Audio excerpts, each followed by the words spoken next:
Обликување на иднината на правата, слободата на изразување како двигател за сите други човекови права е мотото под кое денеска се одбележува Светскиот ден на слободата на медиумите 3 мај. Релативната слобода во која сега живееме не сме да не залажува, бидејќи без системски решенија што ќе гарантираат квалитетна медиумска содржина и независност на уредувачката и новинарската работа, цело време ќе се вртиме во круг, вели председателот на Сдруженијето на новинарите на Македонија Младен Чадиковски.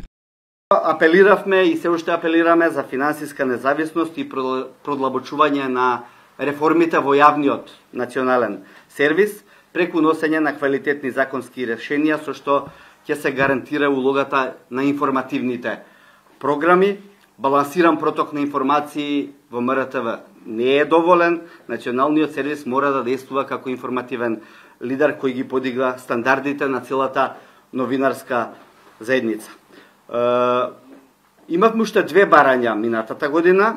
Тоа беше да се усвојат измените на кривичниот законник, со кој што медиумските работници добија статус на службени лица, и тие после долги наши напори беа усвоени. И второто беше да се усвојат измените на Законот за граѓанска одговорност од клевета и навреда, со што казните за новинари се намалија за 4 до 5 пати, и тие после наше долго инсистирање беа усвоени. Токму овие 2 работи се едни од клучните зошто Македонија годинава бележи напредок на извештајот на Репортери без граници.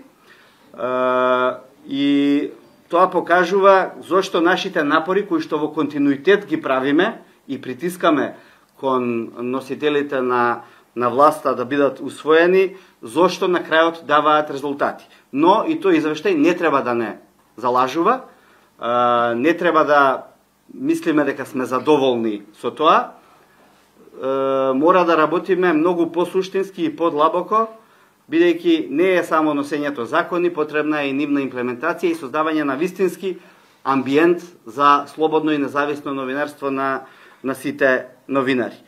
Светскиот ден на слободата на медиумите се одбележува од 1993 година. Целта е да се промовира принципот на слобода на медиумите, да се истакне важноста на заштитата на медиумските слободи и борбата против сите форми на влијание врз медиумите, како и да се потсети на медиумските работници кои ги загубија животите при вршење на својата работа. Во пораката на Обединетите нации по повод Светскиот ден на слободата на медиумите пак се истакнува дека и 3 децении по прогласувањето на овој ден, слободата на медиумите, безбедноста на новинарите и слободата на изразување се повеќе се на удар што влијае на остварувањето на другите човекови права.